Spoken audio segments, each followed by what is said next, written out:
गुरु भक्ति योग ज्ञान देने वाले सद्गुरु के चरण कमलों में कोटि कोटि प्रणाम। समदर्शी सत्संग महात्मा और गुरु के सत्संग का एक भी मौका चूकना नहीं। अपने स्थूल मन के कहे अनुसार कभी चलना नहीं। अपने गुरु के वचनों का अनुसरण करें।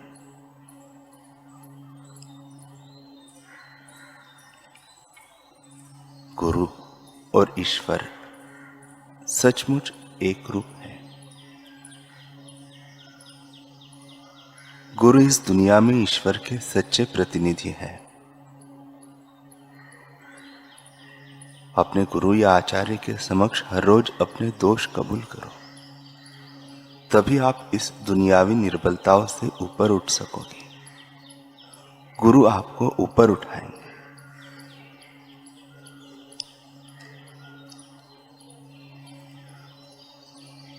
गुरु को जब सौंपे जीवन के अधिकार,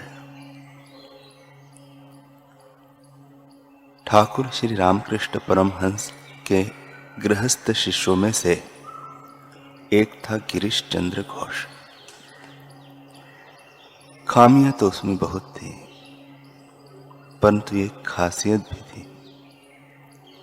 जिसके आगे उसकी बुराइयां हल्की पड़ जाती थी। यह खूबी थी गिरीश का अपने ठाकुर से अनन्य प्रेम। उसके इसी प्रेम के भाववेग में शायद ठाकुर बह जाते थे और उसकी गलतियों को भी नजरअंदाज कर देते थे।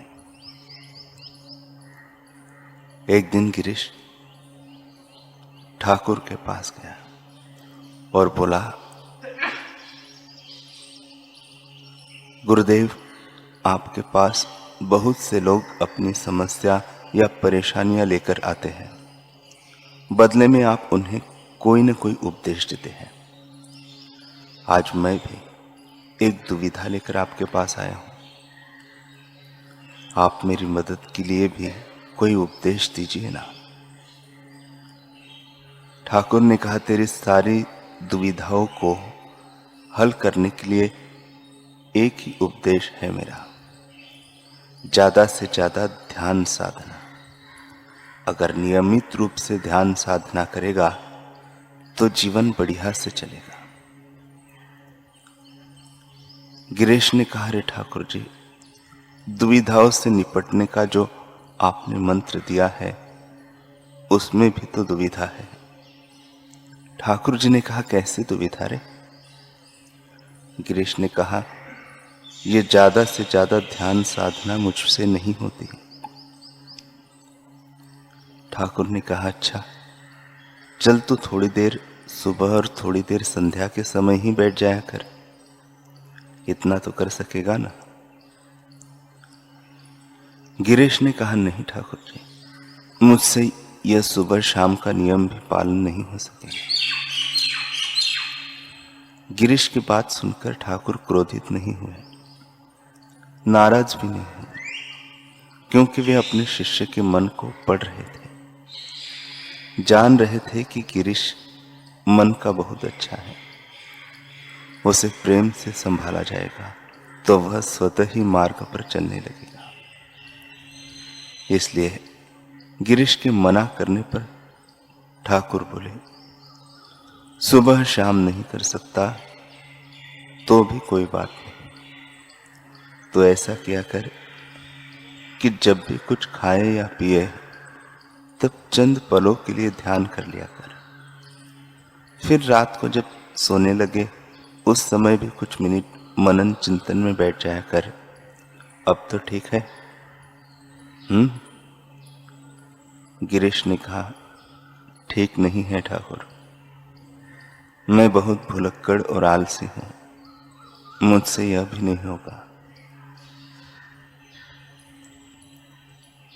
ठाकुर थोड़ा आगे झुके और गिरीश की, नहीं, आप गलत मत समझ रहे हैं। ठाकुर ने गिरीश की पिटाई नहीं की, बल्कि उसकी पीठ सहलाते हुए कहने लगे, अच्छा चल, यह भी नहीं कर सकता तो भी कोई बात नहीं। तो बस एक काम कर दे, फिर अपनी जिंदगी की मुख्तारी अधिकार, पावर ऑफ एटर्नी मुझे दे दे। अगर तू इतना कर देगा तो बाकी के सारे काम मैं संभालूंगा। जैसे ही गिरीश ने यह सुना तो वह खुशी से नाच उठा। बोला, इससे आसान क्या बात हो सकती है। लीजिए ठाकुर, आज से, बल्कि अभी से ही मैं अपने आप को पूरी तरह आपको सौंपता हूं। आगे आप जाने और आपका काम। मैं तो निश्चिंत हो गया। इतना कहकर उसने ठाकुर के चरणों में प्रणाम किया और अपने घर चला गया। गिरीश ने सोचा था अब वह मस्ती से जिएगा।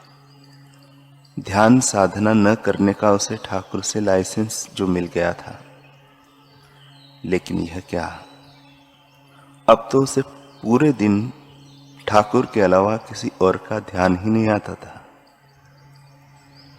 चलते फिरते, उठते बैठते, सोते जागते, खाते पीते, हर क्षण हर पल उसे स्मरण रहता कि मेरा मुझ पर तो कोई अधिकार ही नहीं रहा। मैं ये सारे अधिकार ठाकुर को दे चुका हूं। फिर मैं उनकी इच्छा और पसंद से हटकर कुछ भी कैसे कर सकता हूं। मुझे तो साधना करनी ही पड़ेगी। आहा, ठाकुर ने सचमुच अपना काम कर दिया था, और अपने शिष्य का भी। गुरु जानते हैं कि हर शिष्य को साधना तो करनी ही पड़ेगी, पर कैसे करानी है यह उनकी लीला है। ठाकुर ने गिरीश से मुख्तारी अधिकार लेकर उसे साधना के रंग में ऐसा रंग दिया कि वह साधनामय जीवन जीने में व्यस्त हो गया।